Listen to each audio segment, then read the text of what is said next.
Hello, everybody. This is Julissa. Thank you so much, everybody, for coming back to my channel. Thank you so much to everybody who's listening right now in the podcast. It is Monday, June 23rd, 2025.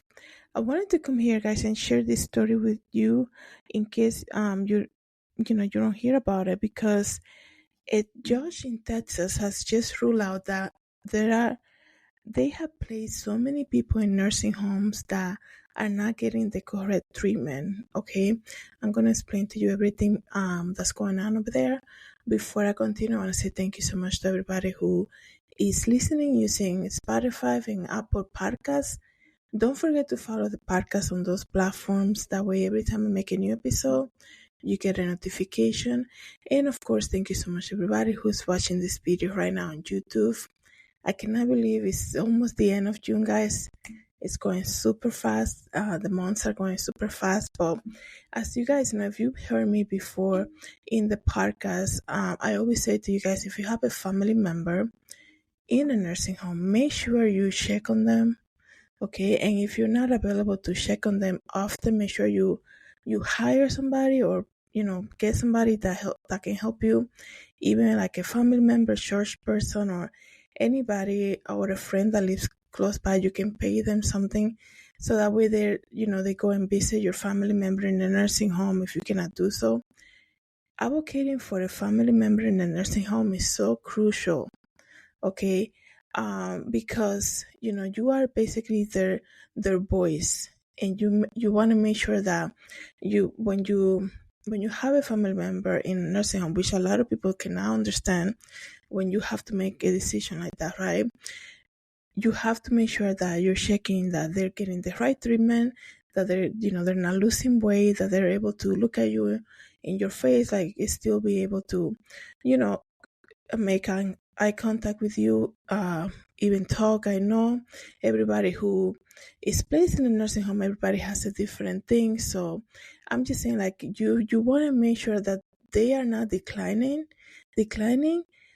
in their treatment, because that's when you realize something is off, right?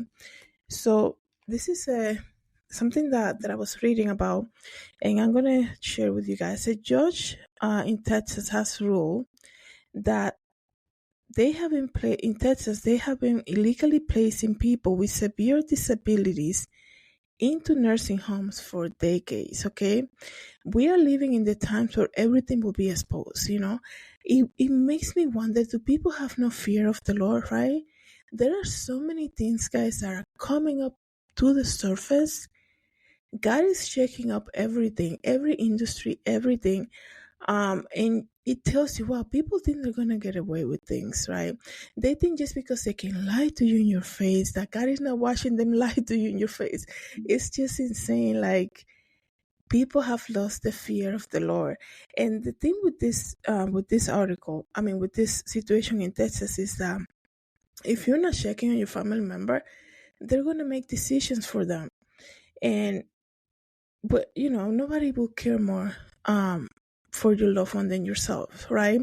That's why you have to advocate. They might sound like they do care, but you can still go and question things. You can question treatment, question medication, and and say, oh, this is not working out. Like, I remember us telling the nurse, or telling I'm like, she's been on this new thing, regarding my mom.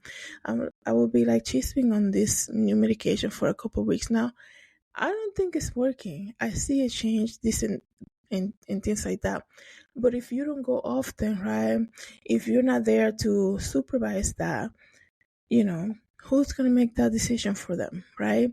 Who's gonna say, it's not really working out? It could take many months for them to realize, oh, let's do this evaluation again, because usually they evaluate every like 6 months or something to kind of figure it out. But it says here, a federal judge in San Antonio has ruled that the state of Texas for decades unnecessarily institutionalized 4,500 people with intellectual and developmental disabilities into nursing homes facilities, denying them appropriate services that are required under federal law.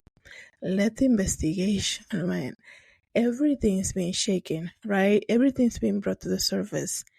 A U.S. District Court Judge Orlando Garcia of the Western District Court of Texas on Tuesday called the violation severe and ongoing.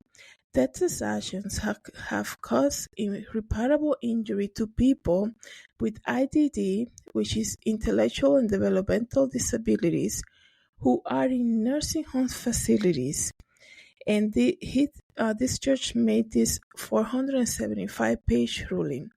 Garcia, which is the judge, said the state deprived thousands of people from pre-admission screening, professionally appropriate assessment of their abilitative needs, specialized services to meet those needs, and active treatment.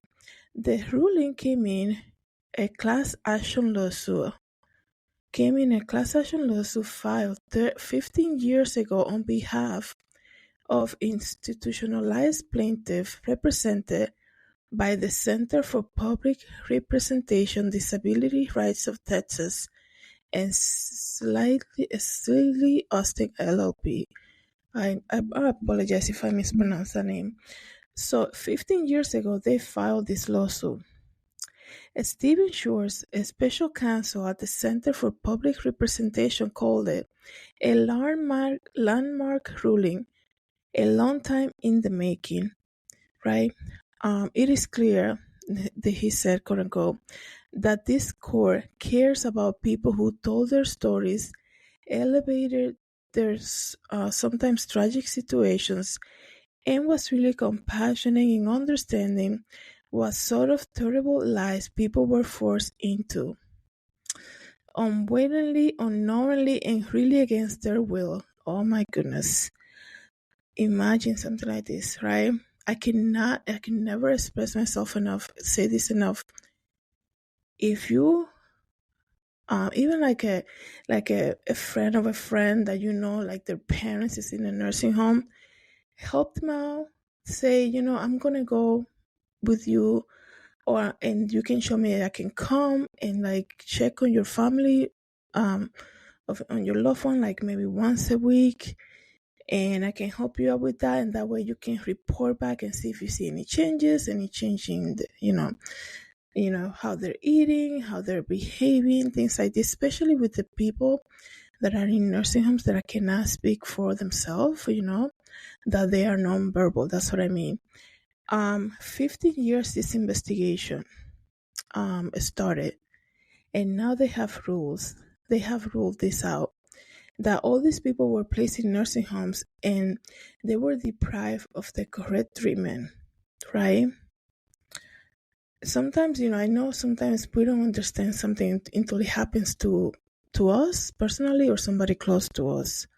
And that's unfortunately, because when it comes to life, we all know we're all going to get old at some point, right? We're all going to need a system, and your life can change at any moment, right?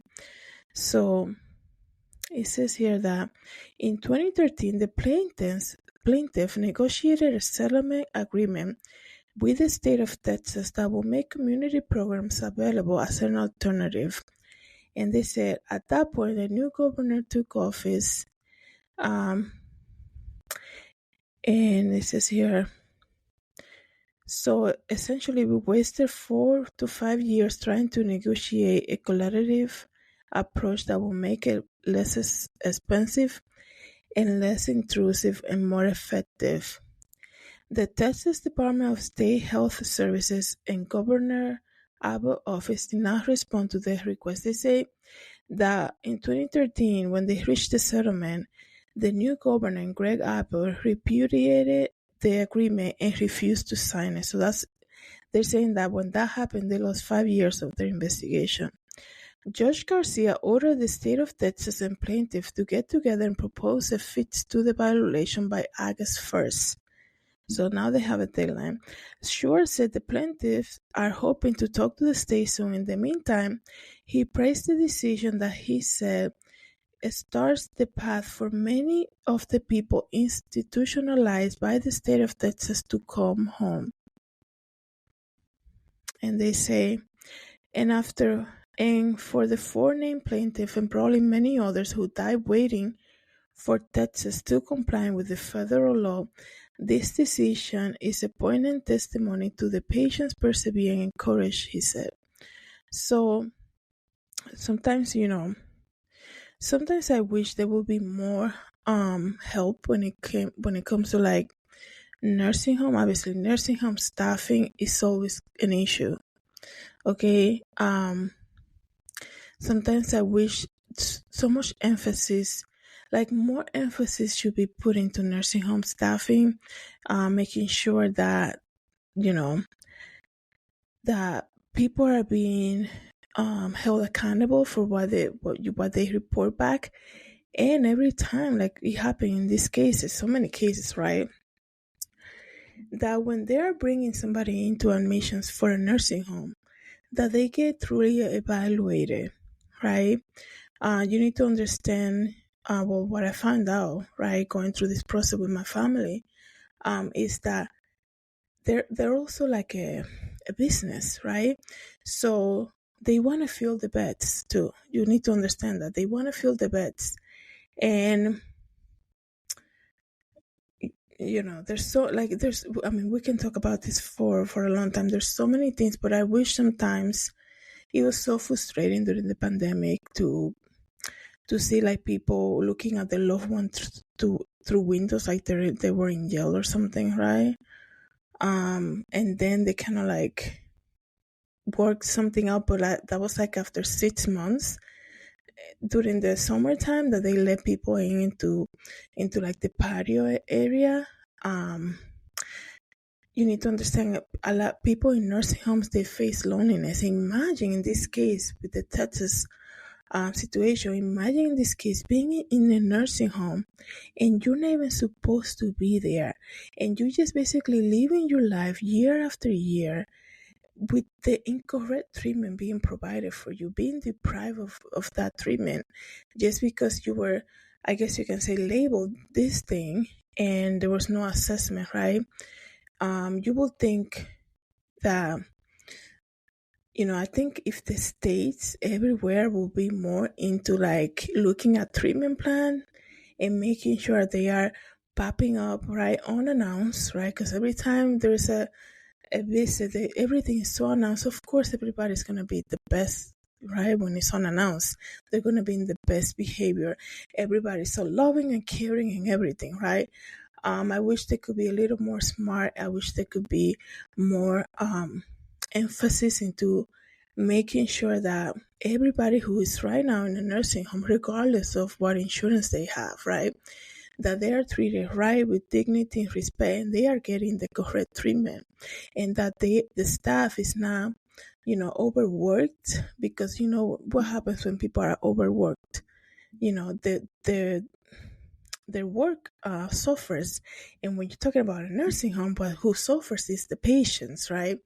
And that's the thing. I wish there could be more opportunities like that they can see, that they can really say, you know what, if you're going to have a nursing home open and you're going to have so many patients here, people that need one-on-one care, we're going to give you the enough budget so that you can hire enough staff, that you can always have staff here.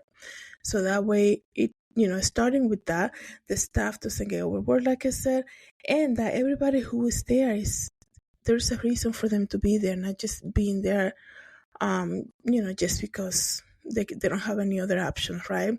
There's always an option for treatment, especially what happened to this group of people here. 15 years ago, they started the lawsuit, and they just they came to a rule out just now. So I'm glad this is happening. So we'll see what comes out of that. And everybody who they're saying, they have a lot of people in nursing homes right now, and the goal is for them to go home. So also the transfer to going home, like the caring, to have a plan of care when these people are discharged to, and where they're going to live now, right? So let me know, guys, what you think about this. Thank you so much, everybody, for coming back to my channel. Thank you to everybody who's listening in the podcast. Have a good day, everybody. God bless.